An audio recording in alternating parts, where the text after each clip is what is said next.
Never again. And drilled 2 holes through my house.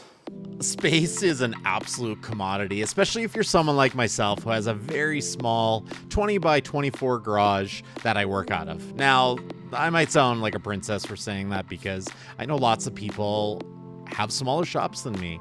But recently I was able to partner with Busy Bee to be able to add a dust extractor and use their through wall kit to move the dust collector and this dust extractor outside my shop.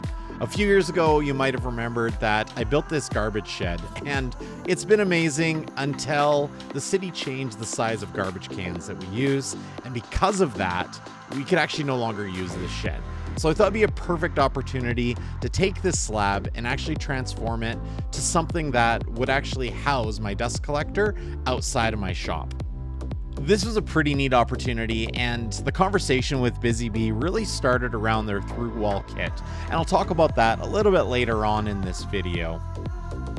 Now, all you've seen me do so far is basically lay out what the square footage would be for the area that I have and start building my walls. So not a massive amount of, explanation that would be needed, but this is something that I also did in the dead of winter, which maybe wasn't the best for timing. However, I really did need to recoup some space. Now, you might think I'm crazy for doing this in the dead of winter, but I really needed to get this project done. And unfortunately, this was the only time I had to be able to do it. It was a little bit challenging working around snowbanks, building something outside, but we made it through. Back in 2020, I built this garbage shed specifically because we just got sick and tired of seeing our garbage cans at the front. Like I said earlier, the city changed the way that they do their waste, so as much as I enjoyed this build and the aesthetic of this little outbuilding, it really had no use for us anymore. But the concrete pad was still something I knew I could use, and with some tweaks in the design of what this shed ended up being, we got to that point, and we had some challenges along the way, but we'll kind of get to that as we go through the video. Bit of an on-the-fly change. I am gonna actually move so the cyclone separator is now on the left as opposed to the right. Reason for that is I didn't realize, or I didn't think about the downspouts on the house that actually connect to our weeping tile. And as well, the gas main is right there too. So I'm just gonna move a little bit further away from that. So that's the plan, is to kind of flip my design. So the shorter pony wall will be on this side with the door on that side, and the dust collector will sit and live here. So that shouldn't mess anything else up, but it's winter out here. Now, I'm not sure if my nails were too short or if I just didn't have the nail gun set up properly, but the framing was pretty wobbly until I really got it all secured together. If this is normal, let me know. I don't do a lot of framing, so this is kind of uncharted territory for me. I was building my walls on top of my stack of plywood, which I eventually used to sheet the shed. This was just such an easy way in the driveway to build out these walls and move them into place. I also, as you can see, was making sure that the crown on the boards was facing out. And I think that's the way that you do it. This is the front wall, and you can see here that I cut my bottom plates so I'd be able to make the 2 side walls on either side of the door in one part. Now, this did make the wall pretty wobbly, so I actually attached a stringer across the front just temporarily so I'd be able to move it. I think it was when my dad and I built the basement at our old house that he showed me a better way to do it, which is actually to leave your bottom plate attached and cut the doorway once everything is in place. That way you're guaranteed that everything is square. And I'll be honest, I had some issues squaring this up, so I probably should have done that. I should have cut the bottom plate for the door once everything was in place. Oh.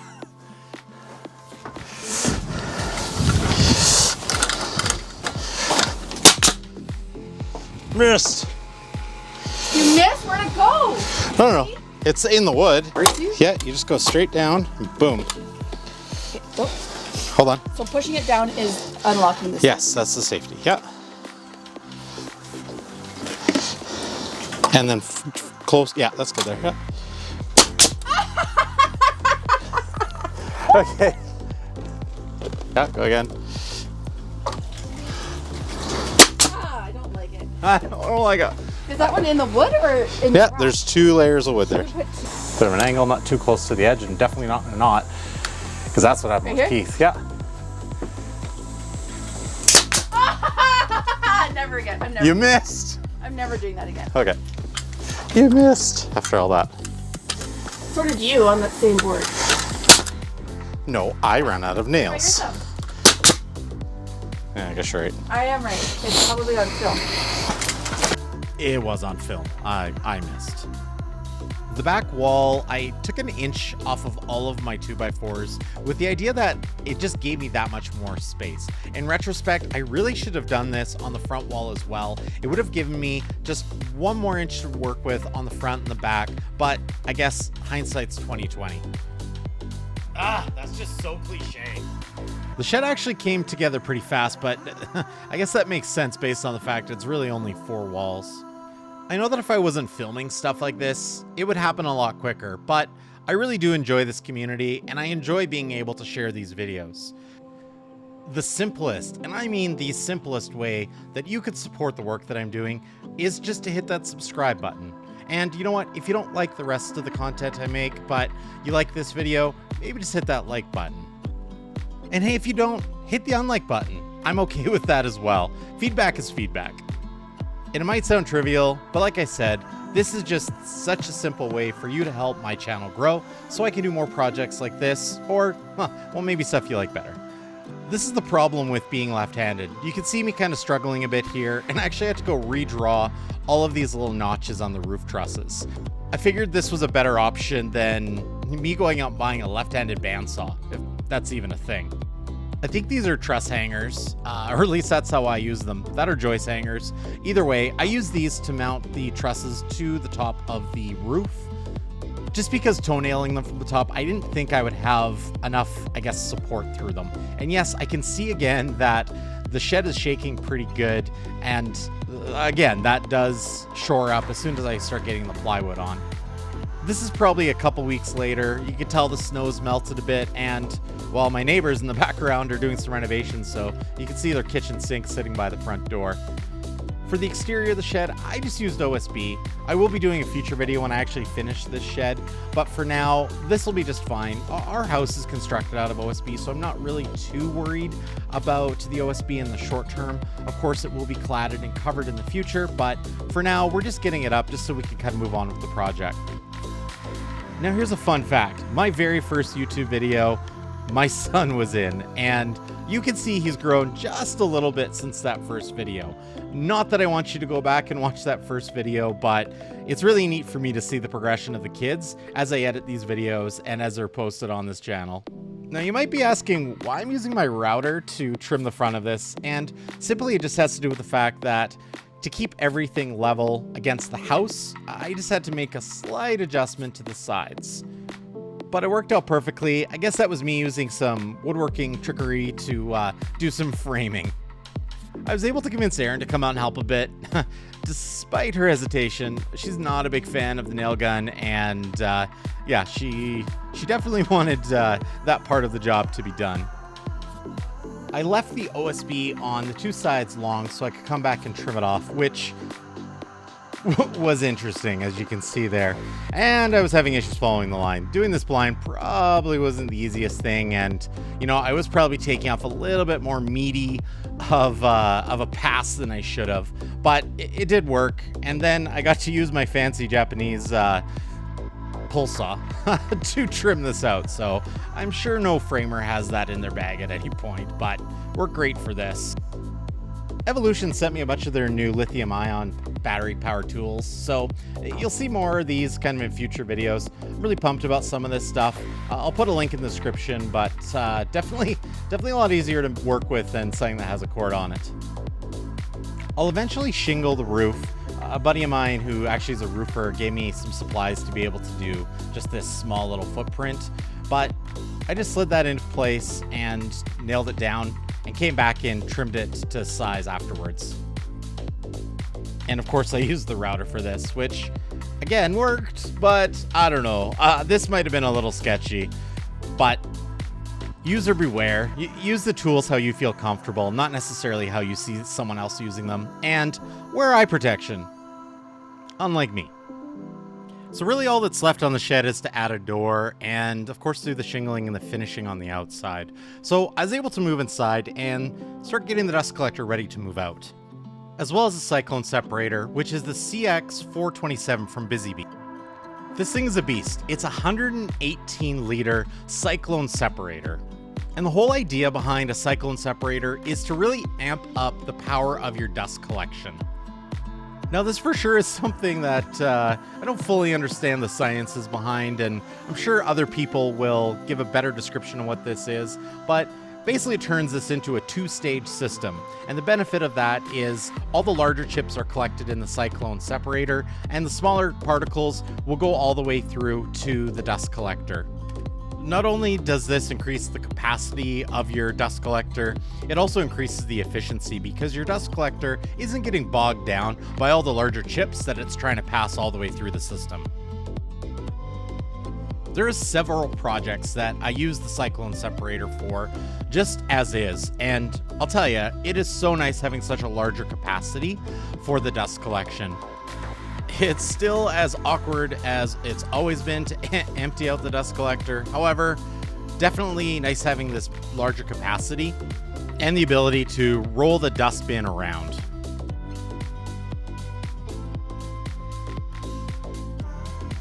And speaking of the new bins that the city has, I put my sawdust in the compost bin. I'm sure that's okay.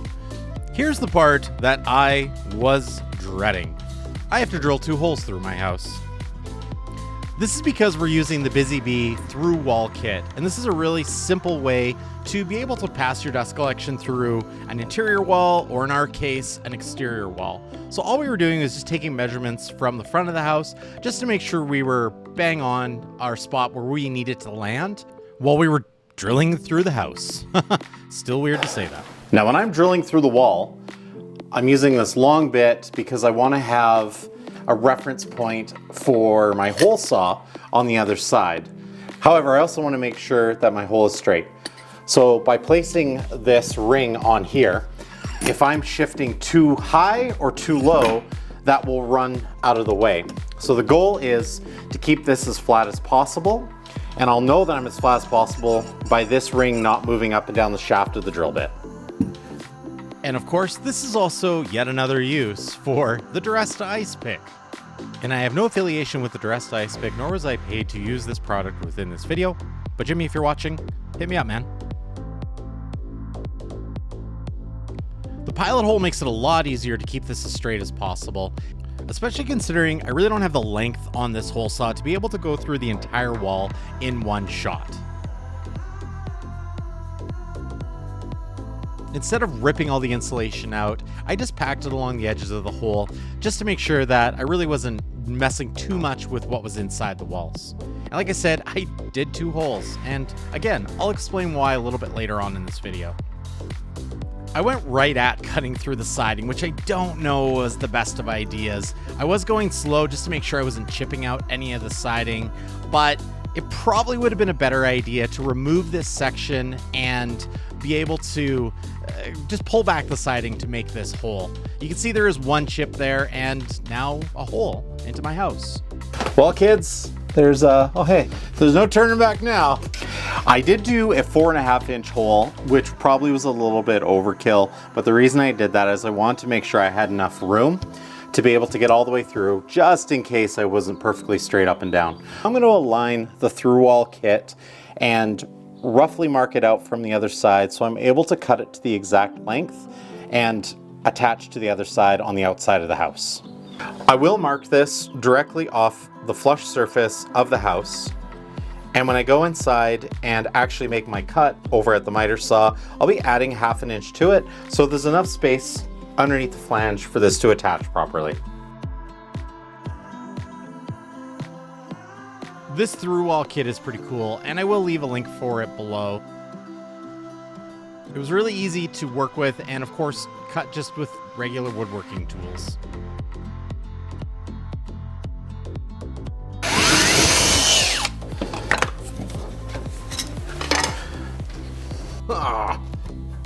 That's gonna be really tough to do because it's so close. Can anyone spot the mistake? So you can see what I mean here. with my holes, how close they are to the edge. So again, I should have actually done probably just maybe a 3 7/8 or 3 1/4 inch hole for this to go through. But I'm just adjusting from this side, and getting my anchors into a little bit more meat. Now I could have built a flange behind this, and I might actually go back and do that. I have enough of the through-all kit left that I could fix this mistake. But just to recap, I should have drilled a smaller hole than I actually did. And because of this, the flange just sat too close to the edge of the drywall and pulled through. Didn't really run into this on the outside of the house as much because I was drilling into the plywood and didn't have to worry about the anchors. The biggest pivot in this video was deciding to wall mount the motor for the dust collector. It really doesn't have to come in and out, so we made the decision to take it off the mobile base and mount it on the wall. All about that shot. You know what they say, the couple that YouTubes together stays together. I was definitely on the struggle bus for a while, disassembling the dust collector, but you see this is a flexible hose, so this actually made it really easy to be able to finish it off inside the shed.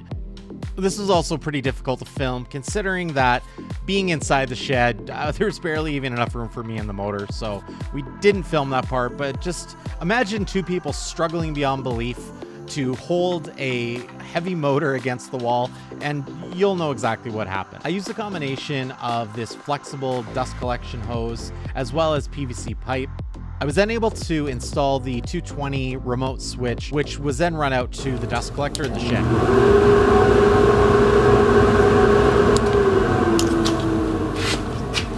It is so incredibly satisfying to have that on a remote. And at this point, I was able to start running all of the dust collection hose to the tools and move them off the driveway. Now, if you're looking for some satisfying B-roll, unfortunately, it's really hard to film. So here's some kittens instead. But for real, it honestly is kind of the benefit of doing this project in this way. You can't really see the work that has been done because it's all tucked behind the walls. The shed itself is almost done, and I will do a follow-up video on that. The focus of this video for sure was to demonstrate how the through-wall kit, but as well, just kind of show the beginning construction of that shed. Now, like I said, I did 2 holes in my wall, and the reason for that is air exchange. The shed will be insulated, and especially in a shop like mine where in the winters I'm heating it, I want to be able to try and recapture as much of that air from the outside in the shed as possible. So the second hole is just that. I also needed a way to pass through the power cord from the dust collector through the wall. I tried to find several fittings that would work to be able to plug this hole on the front and the back and have enough room for me to put the power cord through, but I couldn't really find anything. So fortunately, I was actually able to 3D print. It's a little dusty because I've been using it, but I basically just 3D printed a cover that fits perfectly on both sides of the hole, and it's got a little notch in it, which is perfect for passing the power cord for the dust collector through the wall. If you want to print one of these for yourself, let me know in the comments below and I'll load it on Thingiverse or another resource.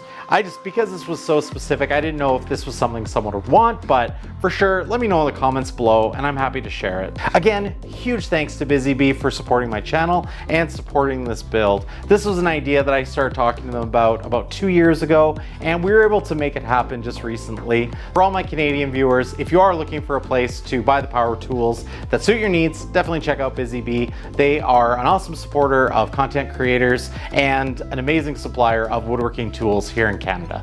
If you're looking to check out some of the motorcycle stuff that I've done, here's a video about that. If you're looking for more woodworking content, well, there's a video right here for you as well. We'll see you on the next build. Thanks everyone.